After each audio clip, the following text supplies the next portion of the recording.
so I decided that I wanted to talk to you guys about why my name is UnworthySeraph. Normally I give people a very dumbed down version of why exactly that is, but tonight I'm going to give you guys the whole spiel. I actually put a ton of thought into this name, and there's just a lot of background behind it, I suppose. So the original inspiration for the name comes from Isaiah 6. And Isaiah is a book filled mostly of like visions and prophecy by Isaiah. We don't really know too much about him, but he saw some stuff, so to speak. So in Isaiah 6, we're just going to read the whole chapter, even though it's really only a small part that you need. We're just going to read the whole chapter, because why not? We can do that. Let's read the whole chapter. There we go. I was wondering why that was not working. Okay. Let's zoomerino into that. All right. So, in the year that King Uzziah died, I saw the Lord sitting on a very high throne, and this is Isaiah speaking. His long robe filled the temple. Heavenly creatures of fire stood above him.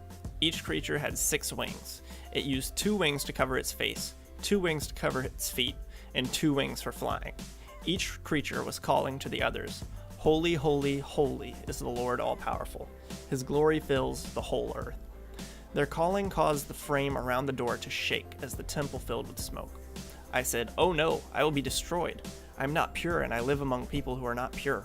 But I have seen the King, the Lord all-powerful." One of the heavenly creatures used a pair of tongs to take a hot coal from the altar. Then he flew to me with the hot coal in his hand. The creature touched my mouth with the hot coal and said, "Look, your guilt is taken away because his hot coal has touched your lips. Your sin is taken away." Then I heard the Lord's voice saying, Whom can I send? Who will go for us?" So I said, "Here I am, send me." Then the Lord said, "Go and tell this to the people. You will listen and listen, but you will not understand. You will look and look, but you will not learn. Make the minds of these people dumb. Shut their ears. Cover their eyes. Otherwise, they might really understand what they see with their eyes and hear with their ears. They might really understand in their minds and come back to me and be healed." Then I asked, "Lord, how long should I do this?" He answered, "Until the cities are destroyed and the people are gone. Until there are no people left in the houses. Until the land is destroyed and left empty. The Lord will send the people far away, and the land will be left empty. 1/10 of the people will be left in the land, but it will be destroyed again. These people will be like an oak tree, whose stump is left when the tree is chopped down. The people who remain will be like a stump that will sprout again." Alright, so lots of stuff going on here. But what we're going to focus on tonight is this first part right here.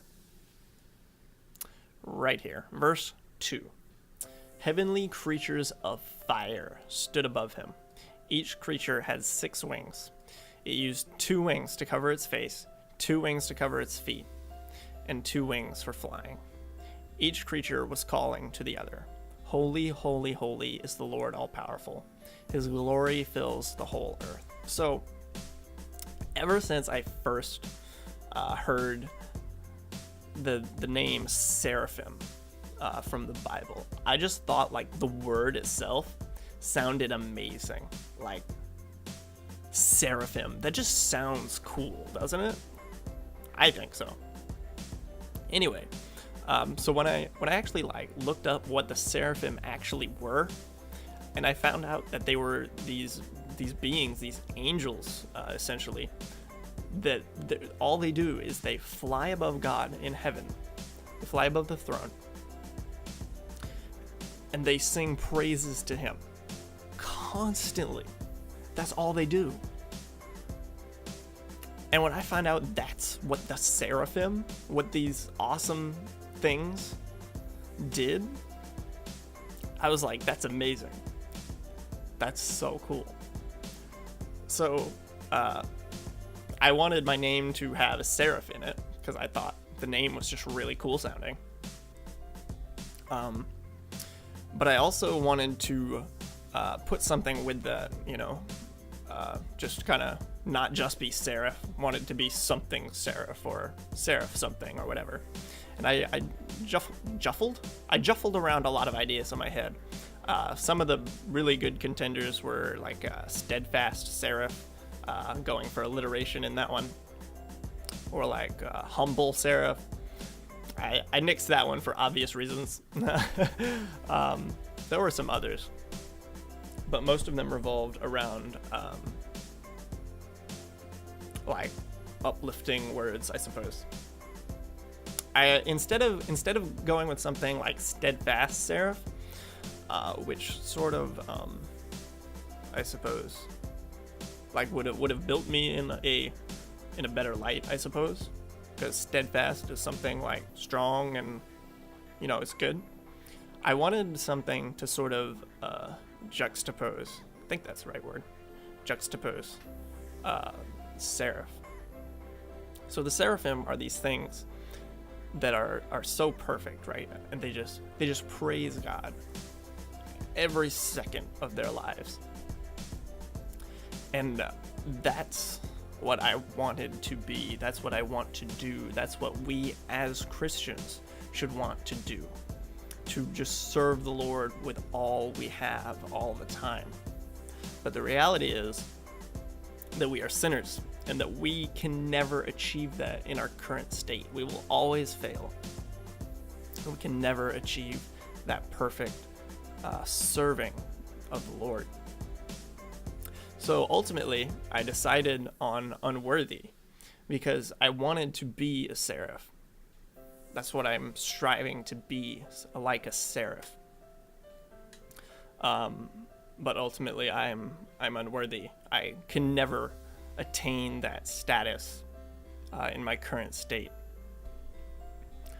So yeah, that's kind of what Unworthy Seraph came from.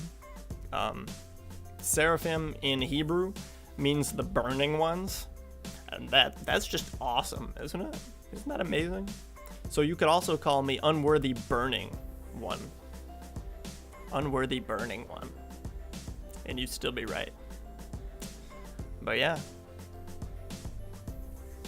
So most of the time I just tell people that, the seraphim are a type of angel that float above God, sing 24/7.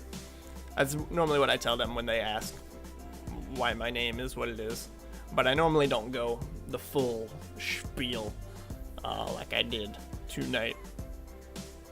So yeah. I knew I needed to get to this eventually, and since I didn't really have anything to talk about or any time to think about what I wanted to talk about, I decided to just go ahead and do it tonight. So that's out of the way now. Yep.